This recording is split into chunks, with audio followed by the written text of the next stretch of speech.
एक छोटे से शहर में राधिका नामक एक वृद्ध महिला अपने इकलौते बेटे अनिल के साथ रहती थी। राधिका ने अपने बेटे को हमेशा प्यार और स्नेह दिया, लेकिन समय के साथ अनिल की जिंदगी में व्यस्तता बढ़ गई। वह अपने करियर में सफल होने के लिए कड़ी मेहनत कर रहा था और अपनी मां के प्रति ध्यान नहीं दे पा रहा था। एक दिन अनिल ने महसूस किया कि उसकी मां की आवश्यकताएं बढ़ रही हैं, लेकिन उसके पास समय नहीं था।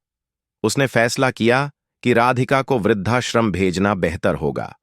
उसके इस निर्णय ने राधिका को गहरा दुख पहुंचाया, लेकिन उसने अपने बेटे की खुशी के लिए चुप रहना सही समझा। राधिका वृद्धाश्रम पहुंची, जहां उसे नई जगह और नए लोगों का सामना करना पड़ा। पहले तो वह बहुत अकेली महसूस करती थी, लेकिन धीरे धीरे उसने कुछ अन्य वृद्ध लोगों के साथ दोस्ती कर ली। हालांकि हर रात उसे अपने बेटे की याद आती थी और वह सोचती थी कि क्या उसने सही किया। एक महीने बाद राधिका ने अनिल से संपर्क करने की कोशिश की, लेकिन अनिल की व्यस्तता के कारण वह हमेशा अनसुनी रह गई।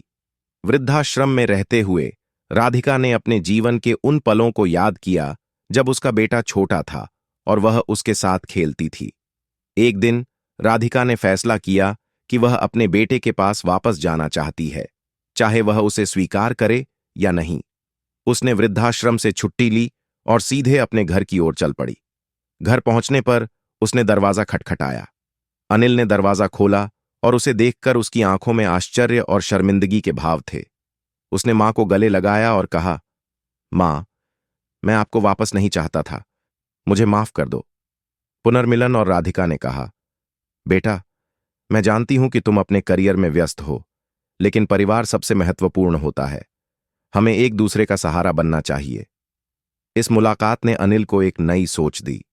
उसने अपने काम के साथ साथ अपनी मां के लिए भी समय निकालने का निर्णय लिया। वह समझ गया कि मां का प्यार और देखभाल किसी भी चीज से अधिक महत्वपूर्ण है। इसके बाद अनिल ने अपनी मां के साथ अधिक समय बिताना शुरू किया। वे साथ में खाना बनाते, फिल्में देखते और बातें करते। अनिल ने अपने करियर को संतुलित करते हुए राधिका को अपने जीवन का हिस्सा बना लिया। इस बदलाव ने राधिका को खुशी दी और उसने अपने बेटे को फिर से अपने करीब पाया। अब दोनों मिलकर जीवन के हर पल का आनंद लेते थे।